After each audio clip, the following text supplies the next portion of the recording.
Hi, I'm Maria Thea Harris or Velo Sews on social media. Welcome back to Sew Organised Style podcast featuring textile artists with the upcoming Making Zen Online Retreat from the 27th of May to the 31st of May. Grab a cuppa and relax with us. So if someone was to say, "Oh, Trixi, I like the idea of a softie. What is a softie?" Good question. A softie is a stuffy or a plushie or a soft toy. You can hear the joy in the voice of Trixi Symonds. She's the textile artist who's providing her perspective for the Making Zen Online Retreat about teaching kids and adults to hand sew. As Kate Ward said, she selected tutors for the retreat who are textile artists. We get to learn one skill from them, but we certainly get an inside look into how textile artists put their whole selves into their works. Let's listen to Trixi now. Where can we find you online? You can find me at Softie. I'm on Instagram. I'm on Facebook. I've got a really, really lovely Facebook group, Softie Facebook group, where people can come, ask questions, show what they've made. It's a really lovely, really friendly, really sweet group. And you can also find me on YouTube, where I post lots and lots of free tutorials showing people how to do all different sorts of stitches and sew different sorts of projects.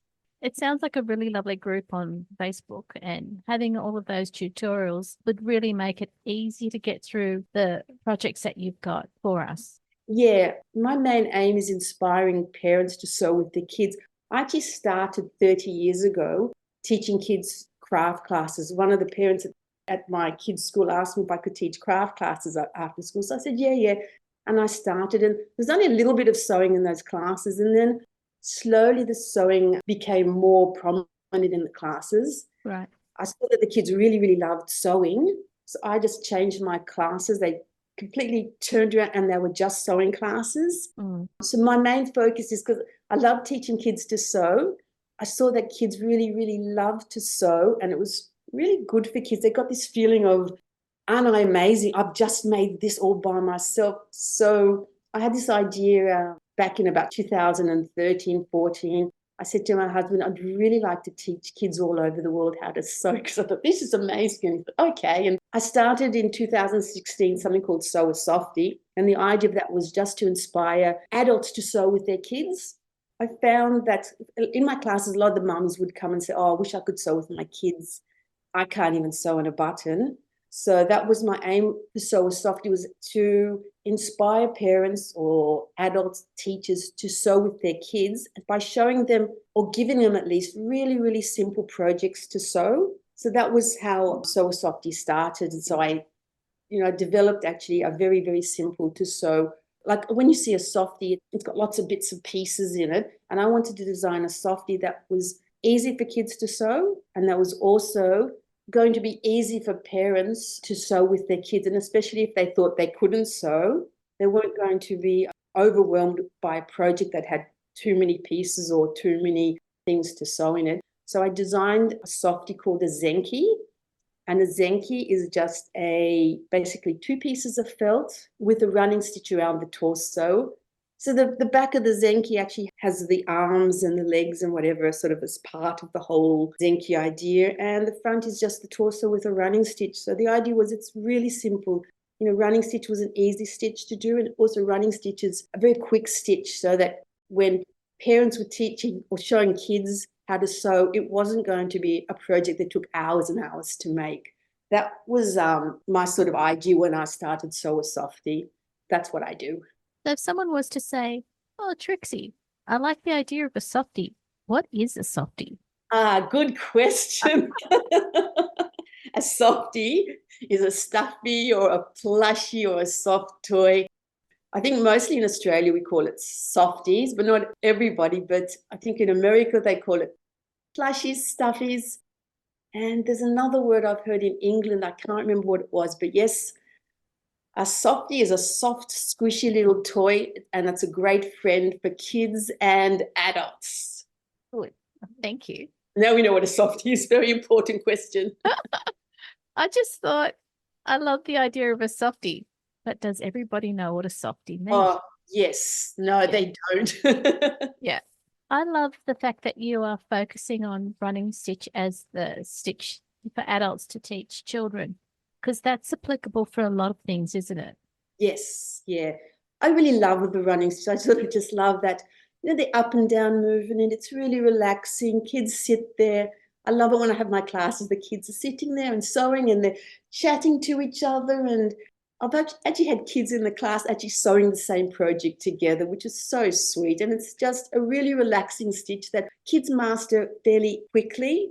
There's not too much that can go wrong with it. So love it. It could be used also as a decorative stitch, but I'm a fan of a running stitch.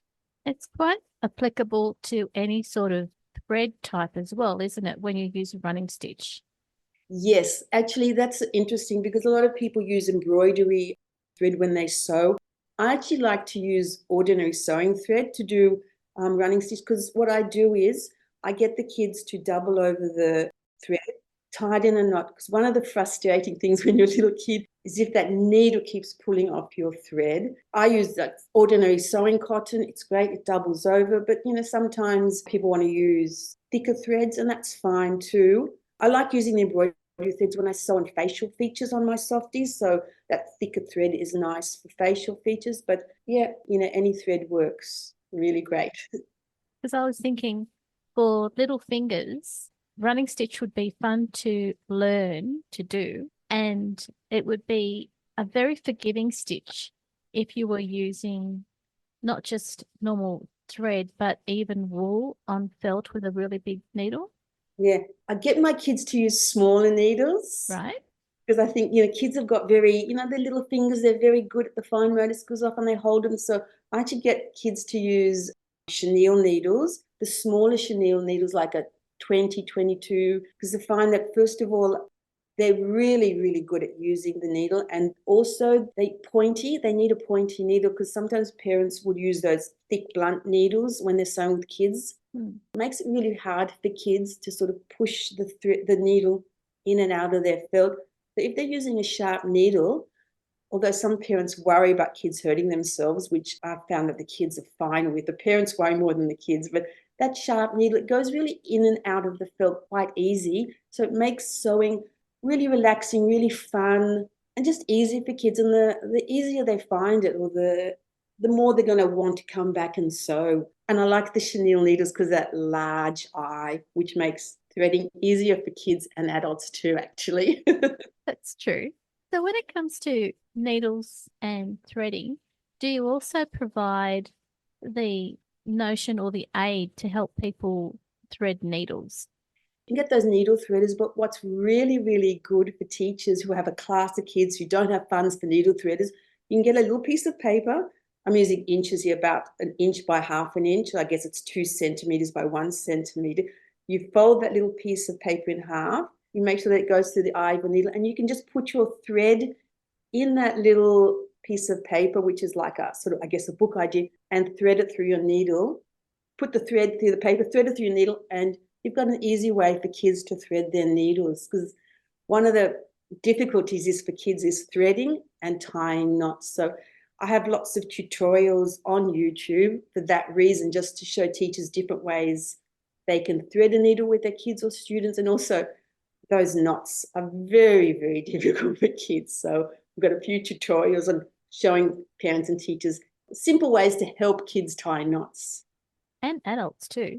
And adults. The funny thing is, I often say, this is a great tutorial for kids. And I'll get a lot of comments saying, and adults too. Good. So Trixie, what do you like working with the most? Oh, I love working with felts. It's easy to sew with lots of colors. It doesn't need to be turned right side in. It's just so nice and squishy to hold and soft. So yeah, I'm a fan of felt. No wonder you're into squishies with felt. Oh yeah. We've got the Making Zen Online Retreat coming up, and you're going to be one of the teachers. Yes. What can we look forward to from your tutorial for the Making Zen Online Retreat? Okay, so I'm going to be showing people how to make a really simple cat softie or cat stuffy. The idea of my cat stuffy is, for adults, if they want to make it, it's a really, really quick softie to make if they want a gift or something that they need to make very quickly. It's also great for beginner sewers because, again, it's the Zenki type of softie made of 2 pieces of felt. The tutorial is a great way if any of the people joining in the tutorial want to sew with their kids, grandkids, or if they're a teacher. This is that simple Zenki idea of showing people how they can sew a softie that's really simple. It's just got the running stitch around the torso.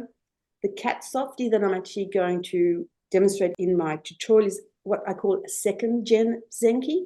So normally a Zenki will have just one color on the front or one piece of felt on the front. And I'm showing people, okay, no, you can get that one piece of felt and you can cut it in half and use 2 different colors. So it just adds another creative dimension to the softie to show people, okay, so here's another way of making my cat softie. And for more experienced sewers, they can add all sorts of embroidery or other designs to their softies. So it's just a little cat softie that's going to be a quick sewing project and fun for people to make with their kids.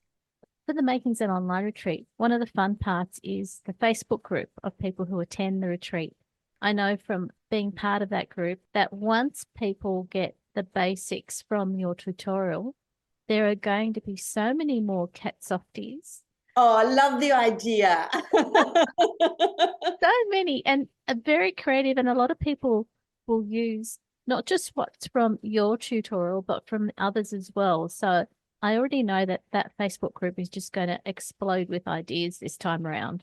I just love it. This is why I like this sort of Zenki, because it's a very basic pattern. And even in my classes, when I see kids, I give them all the same basic pattern to sew, and they all look completely different. What the kids add, the color choices, and, it opens up. The simpler things are sometimes the more creative the possibilities are. This little cat softie that I'm going to show people how to make has lots and lots of creative possibilities. I can't wait to see what other people do with it. It inspires me when I see what other people make with my designs. I love it. Do people who are going to be watching your video, will they need to buy a lot of resources to be able to come up with their Zenki cat? No, there's felt, needle thread, some pins, and a little bit of stuffing. Oh, okay. Yeah, so there's not much needed there.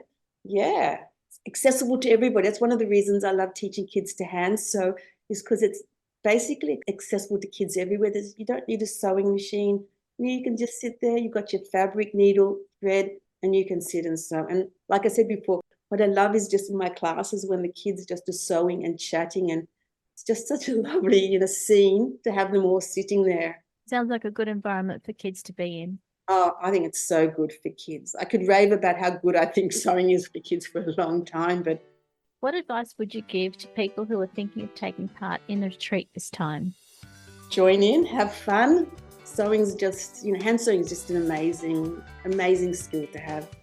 Thank you so much. Thank you, Maria. It was lovely chatting and meeting you. Lovely to meet you, and thank you so much. Thank you, Maria. Have a nice day. You too. Bye. Bye. This episode for the Making Zen Online Retreat on Soul Organized Style podcast was produced by me, Maria Thea Harris, with permission of Trixi Symonds and Kate Ward. Sound by bensound.com. To register for the Making Zen Online Retreat, there's a link in the show notes, as well as on our podcast page and on our podcast Instagram account. Make sure you book in to the Making Zen Online Retreat using those links. You can subscribe to Soul Organized Style podcast, but with an S, not a Z, on all good podcast apps. Make sure you go back and listen to our free Making Zen podcast archive. And if you can, consider supporting the production of this podcast on Patreon. In the show notes, there's a link so that you can register for the Making Zen Online Retreat.